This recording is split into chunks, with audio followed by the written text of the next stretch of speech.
ሰላም ሰላም ጤና ይስጥልን ክቡራትና ክቡራን እንዴት ናችሁ? በያላችሁበት ሰላምታዬ ድረስ ሳቤል ኦፊሻል ላይ ትገኛላችሁ። ለፔጁ አዳዲስ የሆናችሁ ላይክ፣ ሰብስክራይብ፣ ሼር እንድታደርጉ በአክብሮት ጋብዛለሁ።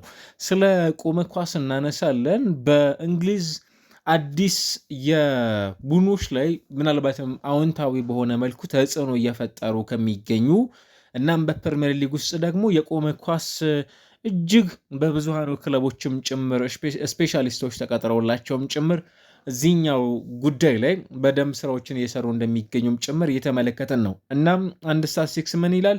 በእንግሊዝ ፕሪሚየር ሊግ ከሚቆጠሩ 5 ጎሎች ከአምስቱ አንደኛው ከማዕዘን ምት ከሚነሱ ጎሎች ወይም ኳሶች የሚቆጠር መሆኑንም ጭምር እዚህኛው ቁጥር ላይ እንመለከታለን። እናም አሁን እንደሚያሳየው አጠቃላይ ከተቆጠሩት የእንግሊዝ ፕሪሚየር ሊግ ጎሎች 18 በመቶ የሚሆኑት ከማዕዘን በምት የተቆጠሩ ጎሎች ናቸውና እነዚህ ካሳለፍነው የውድድር ዓመት አንጻር በ6 በመቶ የላቁ የቁጥር ስታትስቲክስ እንዳላቸውም ጭምር ያሳያል። እና የተለያዩ ምክንያቶች ይነሳሉ ለዚህ የተጫዋቾች ጉዳይ ከመልመላ ጋር ተያይዞ የሚነሳ ከዛ ባለፈ ለቆመ ኳስ አናሊስቶች መቆጠር መቻላቸው ከዛ ባለፈ ከዚህ ቀደም ከነበሩት ለማዕዘን ምት ከሚሰጡ ትኩረቶች አንጻር አሁን ላይ እጅግ በጣም ከፍ ማለት እንዲሁ ደግሞ እንደ ማጥቂያ መሳሪያ ከሚጠቀሙባቸው ጉዳዮች ውስጥ አንዱን የማድረጉ ጉዳይ ላይ ለዚህ ይነሳል እና በርካታ ጨዋታዎችን ያነሳሉ።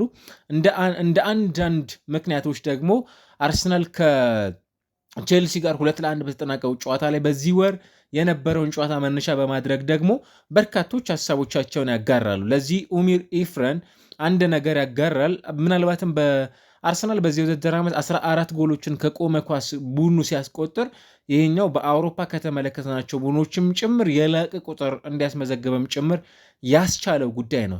ምንድነው እየተመለከተን የሚገኘው የሚለው ጉዳይም ጭምር እንድናነሳ ከሚያስችሉት መካከልም ጭምር በትልቁ የሚነሳ ሆኖ እየተመለከተን ነው። አሁን ክለቦች ስፔሲፊካሊ ለዚህ ጉዳይ ላይ በመከላከሉም ሆነ በማጥቃቱ ጉዳይ ላይ በደንብ ዲቴይል በሆነ መልኩ ዝግጅቶችን እያደረጉ እንደሆነም ጭምር እየተመለከትናቸው እንገኛለን እና ይህንም በማድረጉ ደረጃ ላይ ደግሞ ቅድም ባነሳናቸው የጨዋታ መርሃ ግብሮች ላይ ክለቦችም እንዴት ለእንዲህ አይነት የጨዋታ መንገድ ራሳቸውንም ጭምር እያዘጋጁ ስለመሆናቸውም ጭምር የምናስተውልባቸው የጨዋታ መንገዶች በጣም ሰፋ ብለው የተመለከትን እንገኛለን። ምናልባት እንደ ሀሳብ እንዲሆነን ምናልባትም የዞናል እና የማን ማርኪንግ ሴታፖችን በእንግሊዝ ፕሪሚየር ሊግ በቅርብ ጊዜ የተመለከትናቸው ባለው የጨዋታ መርሃ ግብሮች ላይ ክለቦች ራሳቸውን ለዛ መዋቅር እያዘጋጁ መሆናቸውም ጭምር ይነሳል። ቅድም ባነሳ ነው የቼልሲና የአርሰናል መርሃ ግብር ላይ የሃይብሪድ ሚና ተሰጥቷቸው በሜዳው ሲጫወቱ የነበሩ ተጫዋቾች ነበሩ። ለምሳሌ ዞናሊ ይሄ እነሱ በሚገኙበት ከባቢ ቦታ ላይ ቦታዎችን ከቨር አድርጎ በመከላከል ደረጃ ላይ እንደነ ጆሬል ሃቶና ትሬቮች ቻሎባ ያንን እንዲያደርጉም ጭምር የሚጠበቁ ተጫዋቾች ነበሩ። በተለይም የአርሰናል ተጫዋቾችን በመከላከል ደረጃ ስንመለከታቸው የነበሩ በጨዋታው ላይ ዳሜጁን እንዲቀንሱም ጭምር ኤክስፔክት የሚደረጉ ተጫዋቾች። በተመሳሳይ ደግሞ ኒር ፖስት ላይ በሞል ኮል ፓልመር ከዛ ባለፈ ደግሞ ለሲክስ ያርዱ በጣም ቅርብ የሆነ እንደ ፔድሮ ኔቶ ያሉ ተጫዋቾች እንዲሁም ደግሞ ዣኦ ፔድሮም ጭምር ወደኋላ ተመልሰው ይህንን በመከላከል ደረጃ ላይ በርከት ያሉ ተጫዋቾች የዞናልም የማንቱማን ማርኪንግንም ጭምር በማድረግ ለተጋጣሚ ቡድን ብዙ የማጥቂያ ቦታ እንዳያገኙም ጭምር የማድረግን ኃላፊነት የሚወጡ ተጫዋቾች ሜዳ ውስጥ እንመለከታለን። ነገር ግን በዚህ ሂደት ላይ የአርሰናል የቆመ ኳስ በጣም ወሳኝ የሚባሉት ሰው ኒኮላስ ጆቨር አርሰናልን በጣም የተሳካ ጊዜ እንዳያሳልፍም ጭምር ደግሞ የማድረጉን ስራ የተሳካላቸው እንደሆኑም ጭምር በቅርብ በተመለከትናቸው ብቻ ሳይሆን በውድድር ዓመቱ ላይ ኮንትራትንም ጭምር ሲፈርሙ ምን ያህል አስደናቂ የሚባል የሜዳ ላይ ቆይታም ጭምር ቡድናቸው እንዲያስመዘግብ በማድረጉ ሂደት ላይ የተመለከትናቸው አሰልጣኝ መሆናቸውንም ጭምር እያስተዋለን እንገኛለን። ለዚህ ደግሞ አርሰናል በብዙ ከተሳካላቸው ክለቦች መካከል በትልቁ ልናነሳው የሚገባ ከቆመ ኳስ ደግሞ በጣም ብዙ ውጤቶችን ካሳኩ ክለቦችም ጭምር በፕሪሚየር ሊግ ውስጥ ምናልባትም የመጀመሪያው ረድፍ ላይ ሊቀመጥ የሚችል ቡድን ያደርገዋል። አክቹዋሊ የፕሪሚየር ሊግ ብቻ በሚል ሊሚትድ መሆን ያለበትም ጭምር አይመስለኝም። ምክንያቱም በአውሮፓም ጭምር የተመለከትናቸው ካሉ የሴት ፒስ ኪንግ ብለን ከምናነሳቸው ቡድኖች ውስጥ በቀዳሚነት የሚነሳ ቡድን መሆኑንም ጭምር የተመለከትንባቸው የጨዋታ መርሃ ግብሮችን በተደጋጋሚ እያስመለከተን የሚገኝ ክለብ መሆኑን ያስተዋልንባቸው የጨዋታ መርሃ ግብሮች በጣም ጥቂት የሚባሉ አለመሆናቸውን እያስተዋለን የምንገኘው በዚህ ረገድ አሁንም የቡኑ የቆመ ኳስ አሰልጣኝ የሆኑት ኒኮላስ ጆቨር በጣም የተለየውን በቡናቸው ውስጥ በጣም የተለየውን የሚባለውን ሚና እየተጫወቱ እየተወጡ የሚገኙ መሆናቸውንም ጭምር እየተመለከትን እንገኛለን። አንዳንዶች እንደሚሉት ይህንን ጉዳይ በተመለከተ በተለይም የረጅም ሩራዎችን ከዛ ባለፈ እዛው በቆሙ ኳሶች በጨዋታው ላይ እንዴት መጠቀም እንደሚችሉም ጭምር በማድረጉ ሂደት ላይ የኤአይ ፕሮግራምንም ጭምር በተለይ ውጤታቸውንም እነዚህን ኳሶች ወደ ፕሮዳክቲቭ ወደ ሆነ ውጤት ለመቀየር ኤአይንም ጭምር የመጠቀም የእሱን እገዛ በማድረጉ ሂደት ላይም ጭምር የተመለከትናቸው የሚገኙ ክለቦች መሆናቸውንም ጭምር እያስተዋለን ነው የምንገኘው። በጣም በትልቁ ክለቦች ምን ያህል ትኩረት እያደረጉበት እንደሚገኝም ጭምር ውድድሩ ላይ እያስተዋለን እንገኛለን ማለት ነው። በቅርብ ጊዜ እየተመለከትናቸው በሚገኙ የውድድር ዓመታቶች ውስጥ ክለቦች ለዚህ ጉዳይ ላይ ዲቴይል ነገሮች ላይ ትኩረት ሰጥተው እንዲጫወቱም ጭምር የሚያደርጉ መሆናቸውን እያስተዋልንባቸው እንገኛለን። ከነዛ መካከል አንዱ አርሰናል መሆኑን ደግሞ በተደጋጋሚ እያስመለከተን ነው የሚገኘው እና በዚህ ረገድ ላይ የአርሰናል ተጫዋቾች ከቦክስ ውጭ በመሆን ለምሳሌ እንደነ ዴክላን ራይስ፣ ማርቲን ኦዴጋርድ፣ ኤበርቼ ኤዜ ያሉ ተጫዋቾች ከተጋጣሚ ይበልጥም በዞናል እና ከዛ ባለፈ ደግሞ ይበልጥ ለሳጥናቸውን በተለይም የፔናልቲ ቦክስ ውስጥ ጥቅጥቅ ብለው በመጫወት ብዙ የመጫወቻ ቦታ እንዳታገኙም ጭምር የማድረጉን ስራ የሚሰሩ ተጫዋቾች ናቸው።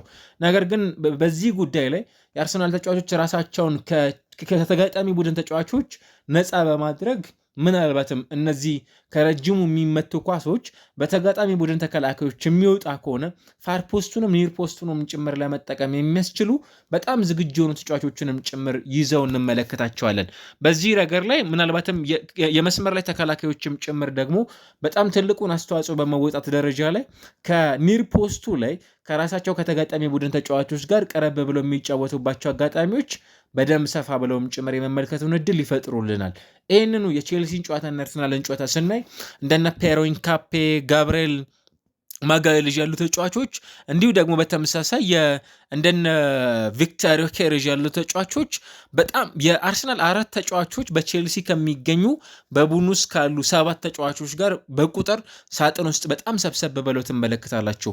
ኢማጂን እንግዲህ 4-7 ማለት 3 ተጨማሪ ኤክስትራ ተጫዋቾች በቼልሲ በኩል እዚህ ሳጥን ውስጥ እንዲገኙም ጭምር የሚያስገድድ መሆናቸውንም ጭምር የምናይበት ነው።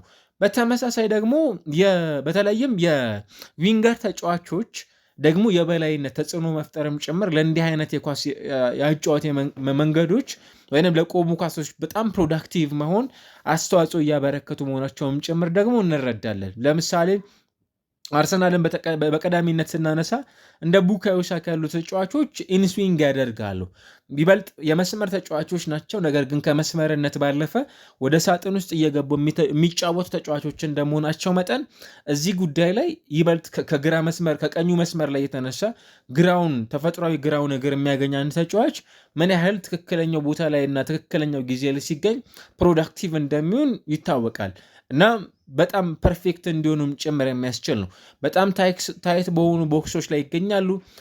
6 ያርዱ ላይ ለዛ በጣም የሚቀርቡበትን አይነት ዞን በመፈለግ ደረጃ ትመለከታቸዋላችሁ። በጣም አስደናቂ ይሆናል እና እነዚህ ኢንስዊንግ የሚያደርጉ ተጫዋቾች በክለቦች ውስጥ መኖር የቆሙ ኳሶችን በእንግሊዝ ፕሪሚየር ሊግ ይበልጥ የተሻለ ፕሮዳክቲቭ እንዲሆንም ጭምር በማድረጉ ደረጃ ላይ እንመለከታለን። ሊቨርፑልም ለዚህ እንደ መነሻ ማድረግ ልንጠቀማቸው ከሚችሉ ክለቦች መካከል አንዱ ሊሆኑ ይችላል። ነገር ግን ሲዝኑን የጀመሩበት መንገድ በጣም ጥሩ እንዳልሆነ በደንብ ይታወቃል። ነገር ግን ከሆኑ ጊዜያቶች በኋላ እንደነ ዶሚኒክ ዞቦዝላይ ያሉ ተጫዋቾችን ወደ መስመር መውጣት ከጀመሩ በኋላ ሞሐመድ ሳላህን ስዊንግ ሲያደርግ የሊቨርፑልን መሻሻልን ደግሞ በቅርብ ጊዜ የተመለከትን ያለበት መሆኑን ያስተዋልን እንገኛለን። ከዛ ባለፈ እነዚህ ታክቲካዊ የሆኑ ጉዳዮችም ጭምር ደግሞ በቡድን ውስጥ ተጽዕኖ ሲፈጥሩም ጭምር ደግሞ ታስተውላላቸው። የቡድኖች ወደ ሜዳ ሲገቡ የሚገቡበት ሼፕ አፖች ማለት ነው። አርሰናል ከቼልሲ ጋር በነበረው ጨዋታ ላይ የመጀመሪያው ጎል ሲቆጠር በተመሳሳይ የጋብርኤል ኢንስዊንግ አድርጎ መጫወት አንዱ ትልቁ ጉዳይ ነበር። ከዛ የመጀመሪያውን ጎል አስቆጠሩ። በተመሳሳይ አርሰናልም ጭምር እንዲሁ አይነት የጎል መነሻ ሲኖር ይህንን የተመለከትንባቸው አጋጣሚዎች እንደነበሩም ጭምር በደንብ የምናስታውስበት የጨዋታ መርሃ ግብር እንደነበረም ጭምር እናስታውሳለን እና በቅርብ ጊዜ ግን ለቆሙ ኳሶች ክለቦች እየሰጡት የሚገኘው ትኩረት እጅግ በጣም ከፍ ያሉ መሆናቸውም ጭምር ያስተዋልን እንገኛለን። የተከላካዮች በጣም ጥራት ያላቸው ተጫዋቾች በሜዳ ውስጥ እያየን መገኘት እንደነ ጋብርኤል ሳሊባ፣ ቨርጂል ቫንዳይክ ከዛ ባለፈ እንደነ ዳንበርን፣ ሃሪ ማጓየር በሊግ ውስጥ በጣም ጥራት ያላቸው ግዙፍ የሚባሉ ተከላካዮችም ጭምር በዚህ ጉዳይ ላይ ይበልጥ ዴዲኬትድ ሆነው እየሰሩ ነው የሚገኙትና አንዱ በዚህ ጉዳይ ላይ እነዚህም እንደ ምክንያት ከሚነሱት መካከልም ጭምር የሚነሱ ሆነው እንመለከታቸዋለን።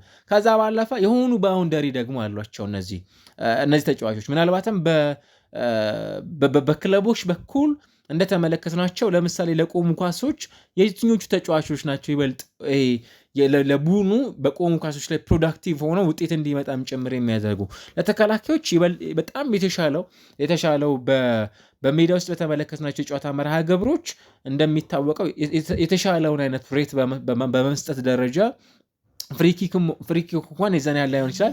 ኮርነር ኪኮች ግን ውጤት እንዲያመጡም ጭምር በማድረጉ ደረጃ የተመለከትንባቸው አጋጣሚዎች እጅግ በጣም ብዙ ናቸው። በፕሪሚየር ሊጉ እንደነ ስቶክ ሲቲ፣ እንደነ ዌስት ብሮም፣ ቦልተን ያሉ ክለቦች ከዛ ባለፈ ቶኒ ፖሊስ፣ ሳም አላርዳይስ ያሉ አሰልጣኞች ይህንን ሲያደርጉ የተመለከትንባቸው አጋጣሚዎች አሉ።